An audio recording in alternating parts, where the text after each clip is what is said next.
Hello friends, welcome back to our channel. இன்றைக்கி இன்னொரு இன்ட்ரெஸ்டிங்கான ரெசிபியோடு தான் உங்களை நான் சந்திக்கிறேன்.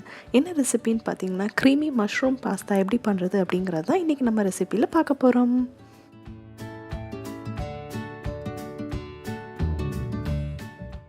வீடியோக்குள்ளே போகிறதுக்கு முன்னாடி நீங்கள் நம்ம சேனலுக்கு புதுசுனா ப்ளீஸ் அந்த சப்ஸ்கிரைப் பட்டனை கிளிக் பண்ணுங்கள். அதோட பக்கத்தில் இருக்க பெல் ஐக்கானை கிளிக் பண்ண மறந்துடாதீங்க. உங்கள் லவ் அண்ட் சப்போர்ட் எனக்கு கண்டிப்பாக தேவை. இதுக்கு தேவையான பொருட்கள் முதல்ல பார்த்துடலாம். நம்ம பாஸ்தா இன்றைக்கி நான் ஷெல் பாஸ்தா எடுத்திருக்கேன்.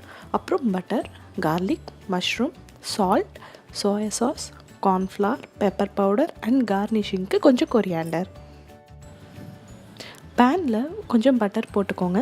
பட்டர் நல்லா உருகி வந்ததுக்கப்புறம் ஃபைனாக சாப் பண்ண கார்லிக் போட்டு நல்லா சாட்டே பண்ணிக்கோங்க.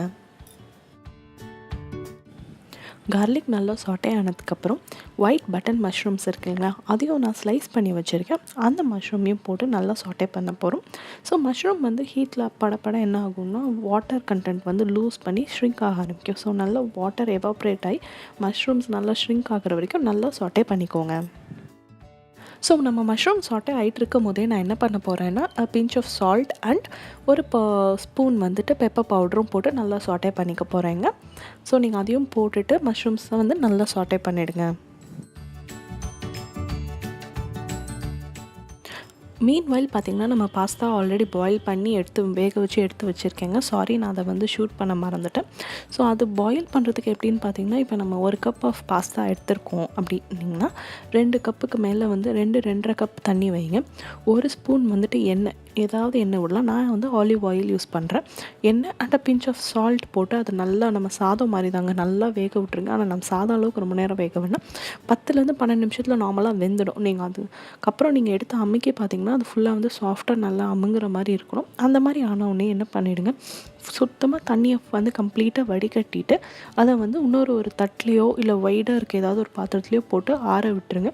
ஏன்னா அது ஹீட்லேயே இருந்துச்சுன்னா அந்த ஷேப்பு மாற ஆரம்பிக்கும். இப்போ நம்ம ஷெல் எடுத்துருக்கோன்னா அது உடைய ஆரம்பிக்கும். ஸோ அதுக்காக தான் நம்ம இந்த மாதிரி பண்ணுறது.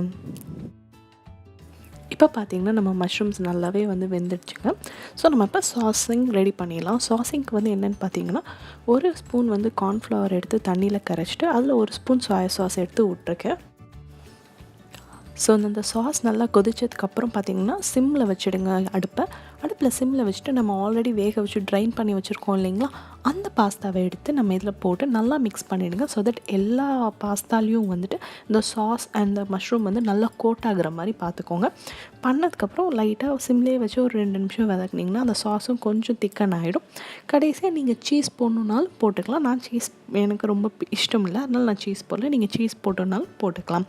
கடைசியாக லைட்டாக கொஞ்சோண்டு கொத்தமல்லி தழை கார்னிஷிங்க்கு போட்டு இறக்கிட்டிங்கன்னா அவ்வளோதாங்க, நம்ம க்ரீமி மஷ்ரூம் பாஸ்தா ரெடி ஆகிடுச்சு. இந்த ரெசிபி உங்களுக்கு பிடிச்சிருந்ததுன்னா லைக் பண்ணுங்கள், ஃப்ரெண்ட்ஸோடு ஷேர் பண்ணிக்கோங்க. கண்டிப்பாக ட்ரை பண்ணி பார்த்து உங்களுக்கு எப்படி இருந்ததுன்றதை எனக்கு கமெண்ட் செக்ஷன்ஸில் ஷேர் பண்ண மறந்துடாதீங்க. இன்னொரு ஒரு இன்ட்ரெஸ்டிங்கான வீடியோவோட உங்களை அடுத்த தடவை சந்திக்கிறேன். Until then, bye bye friends, take care.